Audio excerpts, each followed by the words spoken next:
What are the habits or practices that make for a deep, intimate, great marriage? Not one without problems, but one that really works. Today, Theresa and I are going to share the habits and practices that have been the glue to our marriage, that's kept our relationship strong with God, with one another, and helped us get through the storms. Stay with me.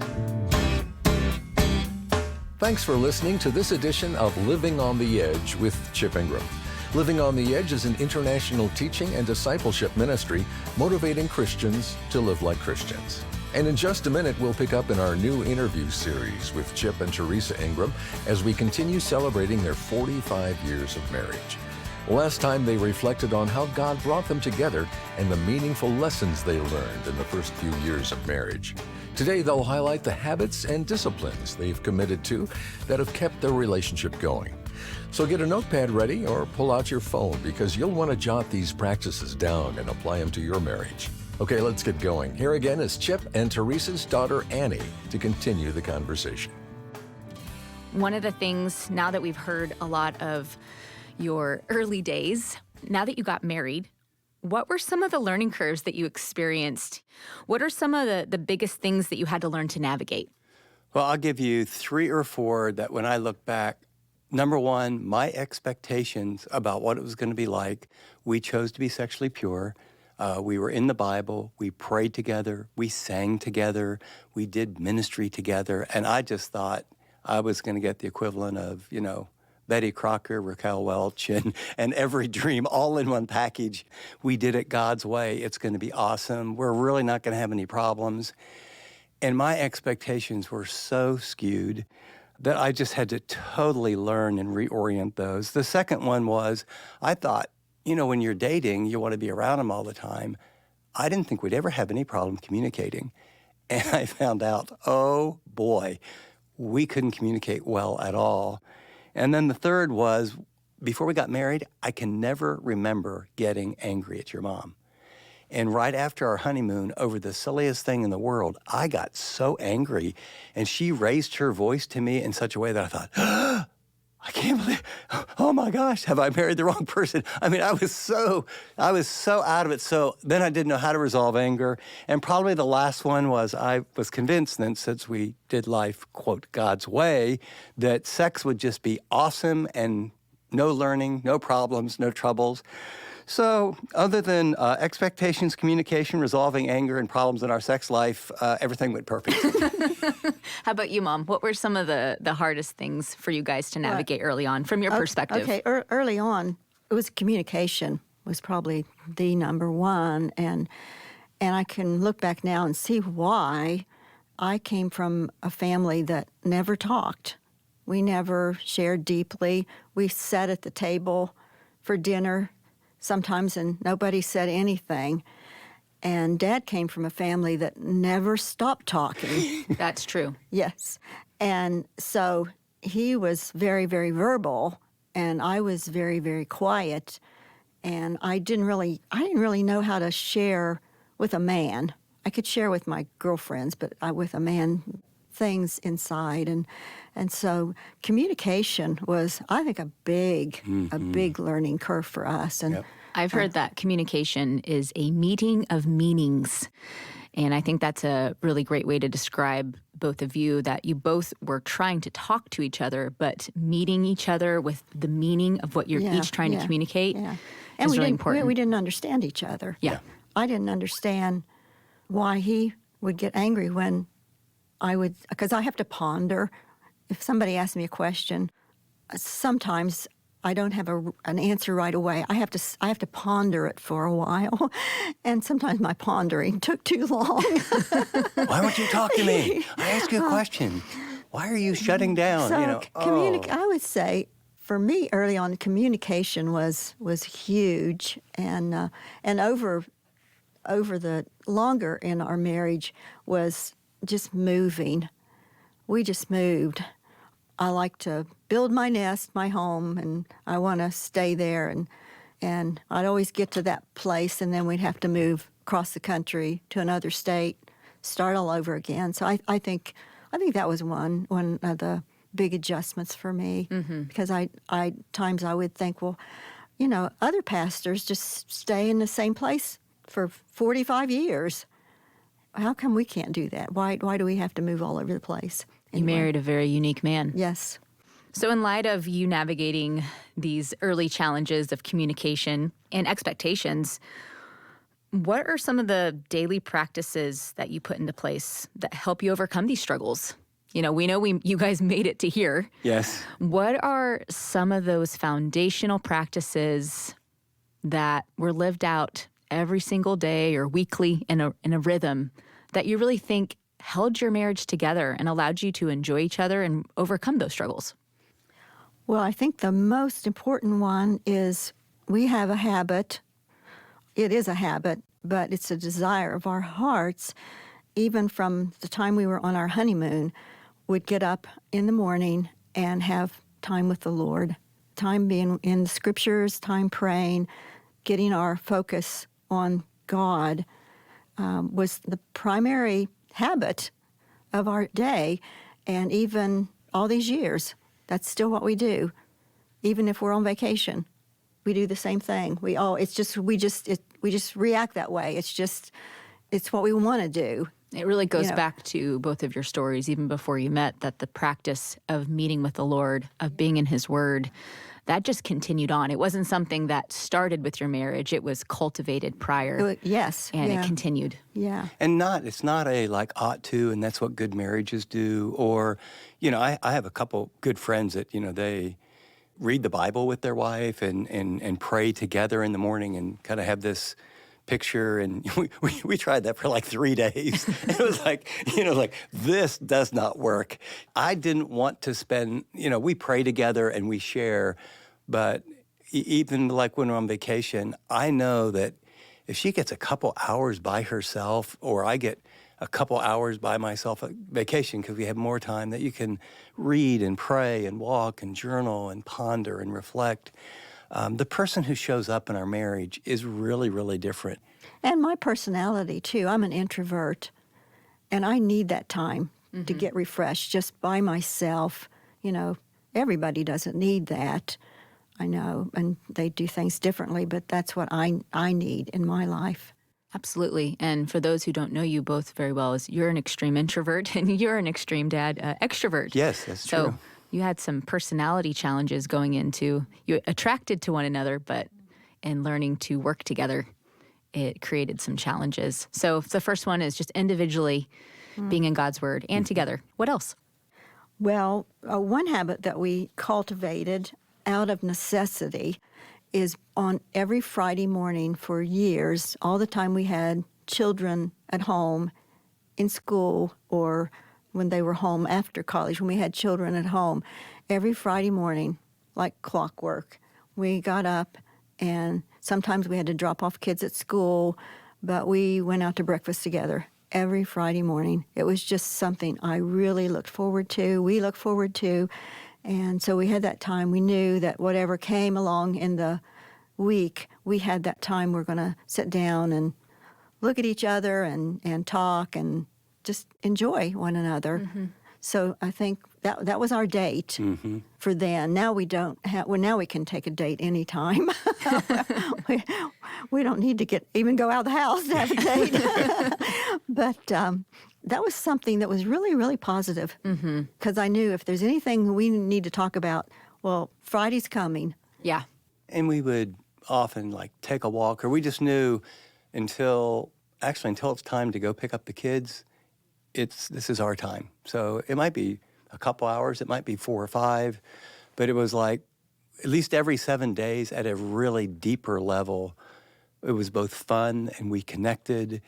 And your mom, one of the great things I like about her is, I don't mean this negatively toward anyone else, she's very simple in we don't have to do something really big to have a great time. I mean, we can take a walk, read a little bit, drink some coffee, do things that, we didn't have any money, so it was really good that it was inexpensive. But I think that cultivated that being together versus, we have to do this, we've got to do that, we have to experience that, we have to go away and have some vacation like this or that. Now, we are like everybody else. It's nice to get away or go to a nice place. But I think the habit was we're going to make each other a real priority over work and kids. And every 7 days, connect that way. That's great. I think another thing that we did, started early on, that became a habit and still is a habit, is doing our bills together. About 3 months after we got married, we moved to Dallas, and Dad was going to seminary. I was staying home with the boys, and we didn't have hardly any money. We were just living in government-subsidized apartments where a lot of the seminary students lived, which we could get rent cheap, but we just didn't have hardly any money. And I've always been one that keeps the checkbook right, make sure there's enough money there to pay the bills, make sure there's, it was never off until Dad did something that I didn't know about, and we needed that money. I mean, we needed it for food, we needed it for something for our family, and he bought something for me. Yeah. Right. And the funny part is, again, our personalities. In my spontaneity, I felt this loving feeling, so I got flowers for your mom. And back then, you could get decent flowers for $10. But I mean, we were living on under $1,000 a month. And it was like, honey, you just drained our checking account. That's our last $10. But I think it was at that point that we realized we've got to know what each other are doing with money. Yeah. We have to have an understanding of what's coming in, what's going out, just together so we understand. So we started, this was way back when we were in seminary, we started every 2 weeks, we sat down together, got out our, at that time we didn't do it on computer or anything, but we got out our bills. This is what's going out, this is what we're giving, this is what we need for food, for clothes, for whatever it was, and we did that every 2 weeks for years and years and years. We still do it. Yeah. I have memories as a child walking into the dining room and it being like, it's bill day, and Dad's writing out checks and you're filling in the ledgers and adding up all of to make sure it's balanced. Yeah. And you would be writing a check to the church or places that you're giving, and you would be writing out all the bills for whether it was sports or electricity or water. Yeah. And I know you guys were faithful to save some too. Yeah. Right. And I think, as we have grown over the years, what I realized was doing our bills together, yes, it was good for knowledge in the checkbook, but what we really developed was a time every 2 weeks where we were talking about priorities and values. Because for years and years and years, we never had enough money to go through the whole month. So it's like, okay, Eric needs a pair of shoes.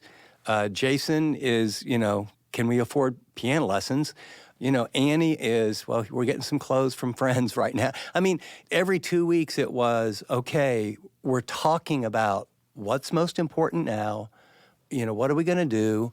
And having that conversation so we were on the same page. And that habit, fortunately we're not in a position now to try and figure out, God's given us plenty to pay the bills, but you still have questions and values. And because it's a rhythm, to me the key is when you develop rhythms that draw you near to God, when you develop a rhythm that connects you to one another, and when you develop a rhythm where what really matters and what matters most you agree on, I mean, we still had plenty of problems, but that eliminates a lot of big ones.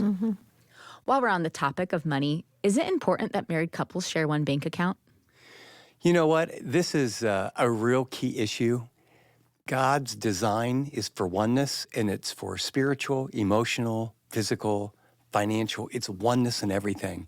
And our money reveals where our values is and where we feel control, and it's where we can be very independent. So I would ask most couples, would you like a marriage where you live in separate bedrooms? 2 separate purposes, 2 separate agendas. The fact of the matter is your money always says where your values are. And it is a very slippery slope when you have 2 different bank accounts, when it feels like this is mine and this is yours. In marriage, there's only ours. In fact, it's even in arguments. There's never a winner and a loser. There's either two losers or two winners. There is one, and at the heart of two bank accounts is I don't fully trust you. I don't fully trust you. And trust is the highway upon which communication and love flow.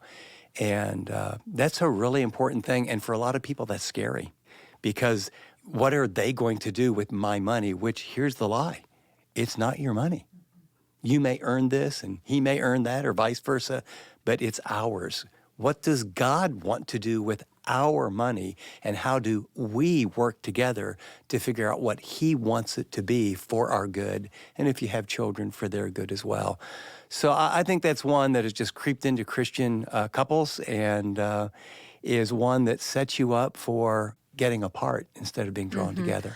I think that separate bank accounts there can be a tendency to hide behind them. Yes. When I think about a wife and a husband, especially if it's my money and your money, because we know that where our money is where our heart is. And so there's easy things that our heart can do with how we spend our money, and we can hide it. It's not out in the open.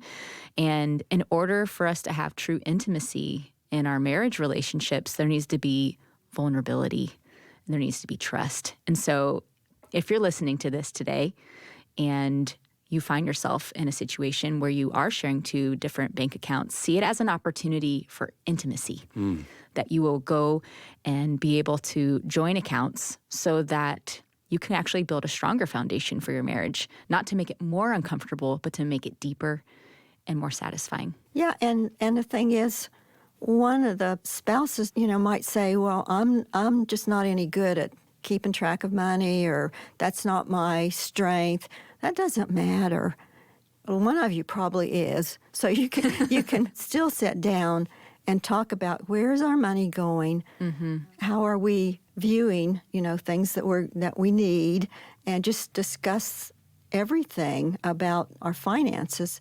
It sounds like you guys developed places to meet and have that regular time to discuss those things. I think it's pretty easy to kind of let life go on and, ends up becoming a fight or a you did this or you did that. But you guys created the space to have, I know, this Friday or this Tuesday, we can talk about that. So it seems like it really created the space to be able to resolve those conflicts in a safe place.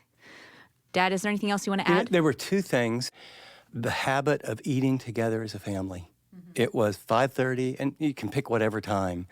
But as a family, we all knew, and your mom, this was a day when people actually, cooked the meals and stuff like that. You just didn't call somebody, And I understand the world's changed, but there's something very, very powerful about sitting down around a table. And yes, our kids, did sports and this and that, and so it wasn't 7 out of 7, but it was probably 4 or 5 nights out of 7. We sat around a table and we ate and we talked, and how did your day go? And, may share, what are you learning? And maybe we read a proverb or something, but I don't want to make this idea like Leave It to Beaver picture if anyone can remember who he was. But eating together really mattered. And there's tremendous research, Christian or non-Christian, the power of eating together in families. And then I'll just touch on one because different personalities, different backgrounds, different baggage, and many couples have this problem.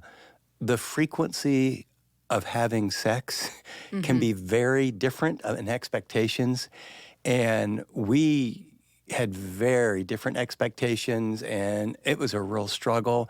And this may sound very unromantic, but I will just say for us, over the years, we came to where there was a bit of a schedule that, we know the kids are doing this and that, and they're going to be gone, and, that this is our rhythm, whether it's, once a week or something, we're going to plan that in. Because I think a lot of men, it's like it's going to be really passionate, it's going to be great, and you're waiting for this perfect moment. And all of a sudden, men do stuff like this, like it's been 23 days, it's been 34 days, it's been, we had so many fights about this, and finally it was, okay, we both want to be together. It really matters.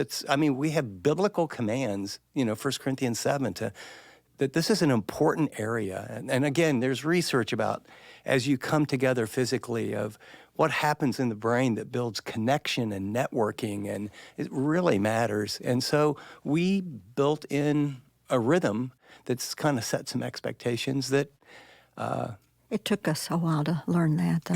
yeah, that's right. We didn't start that rhythm right away. I think it's a very difficult topic Yes. to, navigate.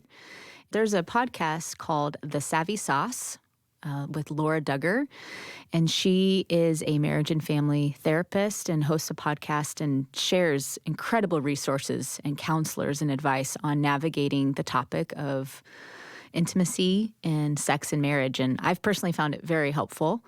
And I know, Mom, that you've even, 45 years later, have listened to some of those podcasts and found it really helpful. Yes. And I would just say that when our wives find that helpful, I find that helpful as well, along with all the other men. The men need to listen to it also, is what I would say. That's wonderful. Well, I really appreciate you guys taking time to share with me the practices and habits that have laid a strong foundation for your marriage. And my husband and I have actually modeled a lot of those, and this helped us tremendously. One of the things I have observed, though, as well, is that although we put those practices in place, there's still conflict. Yes. There's still brokenness. There's still hardship. And I thought it would be really important to remember that as Christians, we have an enemy. Satan, he's out there. His goal is to steal, to kill, and destroy. And if God's design is that marriage would be one, Satan's greatest tactic is to divide. Absolutely. He just wants us to fail. And I think a lot of times, as I'll quote from you, Dad, most of those attacks are between our two ears. Yes. It is what we are thinking about.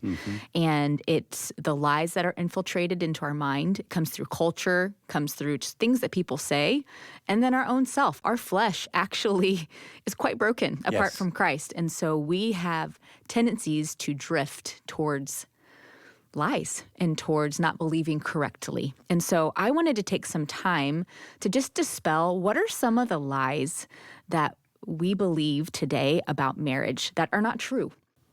Your mom and I both together and individually have certainly experienced that. And then because of what I've done for the last, 40 years, we've counseled hundreds and hundreds of people. And you see the same kind of problems. You see the lies behind them. First is over and over and over, I'll meet with a man and it's like, why is this so hard? I mean, this is so really hard, and I'm trying really hard. And I always use the example because I have a good friend who's played professional football. And I was kind of teasing him, and I said, hey, when you came across the middle and a linebacker hit you, did you get up and go, wow, you shouldn't hit me like that. This is really hard. And he would laugh. And I said, you're representing God's message to the world. There's an enemy that wants to have you disagree with your wife, assume the wrong things. Here's the deal. It can be super great, and it's super hard. Another one was this lie that my mate's going to make me complete. Somehow, if I just find the right person, well, guess what? No one can make you complete but Jesus. And so, as your mom was saying earlier, once you put your hope in that person, they're going to let you down. It's not a if, they will. I mean, I've certainly let your mom down. And so then you get disillusioned, and then the lie is, well, I guess I married the wrong person. And then this is the one that is just dripping everywhere, is just follow your heart. In other words, What do you feel? yeah, what do you feel? In other words, reality is defined by how I feel in this moment. And if I don't feel ooey gooey, rushy, connected, when it's hard, when it's difficult, when I get little resentments or I feel rejected, then we start questioning the marriage rather than saying, I feel really good when it's sunny. I feel good when I get a raise. I don't feel so good when I sprain my ankle. I mean, there's all kind of things in life that doesn't mean your life is wrong. Your feelings are a terrible barometer for decision making. And maybe the last one that I would say is that the lie is that it's really about me. Self-fulfillment. If my needs aren't being met, if I'm not getting what I need, then that moves very quickly to I need to find someone or something else And whether it can be work or whether kids or an affair or people go to all different places, but at the end of the day, it's about this is what I need for me. And the reason Jesus has to be the center of our marriages is it only works when you're actually considering, Philippians 2, this other person is more important than you. And you don't feel like it a lot, but it's that action of don't focus on your own personal interests, but also the interests of others. Do nothing from pride or empty conceit. And so much of our marriage problems, if I'm honest and look in the mirror, my pride, my empty conceit, my desire for things to be my way so I'll be happy, and realizing when I think that way and when I act that way, it doesn't work. Another side to pride is probably more from where I would come from is what's wrong with me? If it's not working, if this area of our marriage is, we're having so much disagreement, so much struggle over what's wrong with me? What am I doing wrong? Instead of thinking that a person, when I think about Dad, I always think he's probably right most of the time. But because of my background, I can just so quickly go to, I'm doing something wrong. That condemnation. And the condemnation that comes with it. And that's a big lie. That's so critical because I just think that we did that. We went and got marriage counseling and we read books together and we learned and got tools. Thinking it's broken just because you can't figure it out is a lie. We've tried and tried and tried. It doesn't work. If you're sick, what do you go to a doctor? If you break your arm, you need to go get a cast. I think one of the things we learned was, early in our marriage, but there's been other times when you're trying really hard and the more you try, the worse it gets. And both people are sincere, you realize we need some outside eyes. We need some help. And most every area that people struggle with, if they had just a little bit broader background, they'd realize everyone does. Yeah. Well, that leads me to Satan goes after these marriages with these lies. Why? Why does he? Well, I think he does it because when he destroys a marriage, he destroys a family. And for all the nice thoughts about we're still friends and it's an amiable relationship, the damage, the research, my background is in psychology and graduate and undergraduate work, the research of the impact of divorce on kids is overwhelming. And it begets similar thoughts about marriage in the future. And it is, when Satan does that, he wins. And he hurts the kids, he hurts the people. He hurts the image of God. Yes. I think we are, as a husband and wife, we are a picture of the gospel of Christ. And people don't realize that. There is something so beautiful when you see a man and wife love each other and be faithful. It's a bright light in a really dark world. This is Living on the Edge with Chip Ingram, and you've been listening to part 2 of our interview with Chip and Theresa Ingram as they continue sharing some insightful advice and wisdom from 45 years of marriage. For more information about this ministry or our many helpful resources, go to livingontheedge.org or call 888-333-6003. Again, that's 888-333-6003 or visit livingontheedge.org. Well, Chip's back in studio with me now. And Chip, so good to have you and Theresa back again. And today you guys were pretty vulnerable about the challenging periods in your marriage and how that led you to get some counseling. Share a little bit more about what both of you got out of those sessions and how our listeners can benefit from the lessons you learned. Dave, I have to tell you that we were students at Dallas Seminary, and it was like $90 a session, which was huge money back then. It's still quite a bit for me now. But the fact of the matter is that we did 12 sessions, and we got tools on communication, tools on roles, tools on how to resolve anger. And over the years, I taught it, I made notes, we've done small group resources, but it actually became a book called Marriage That Works. And all those tools are in there. and it became a small group resource, one called Marriage That Works. Are you ready for that? And another called Experiencing God's Dream for Your Marriage. So I just want people to know we have marriage resources that can really help around the very things Theresa and I have been talking about. It's all online, but why don't you take a minute and let people know how they can get them? Be glad to, Chip. To learn more about either of these resources, visit livingontheedge.org or call us at 888-333-6003.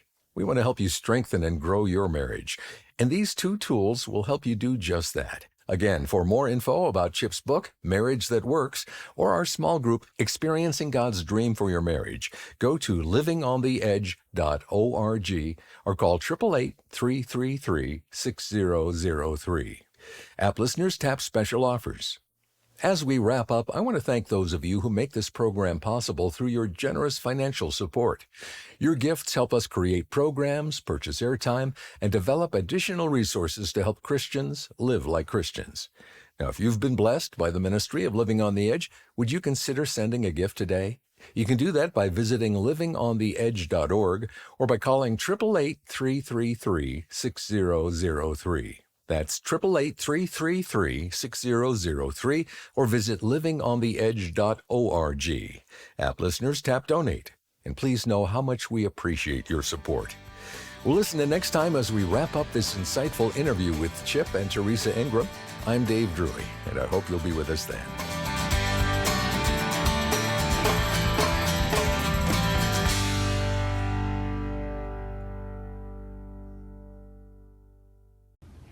Thanks so much for watching this video. If you'd like to watch more content like this, click and subscribe here to our channel. And by the way, if you'd like to know more about Living on the Edge, find out about more resources, maybe get on the mailing list, go to livingontheedge.org. See you next time.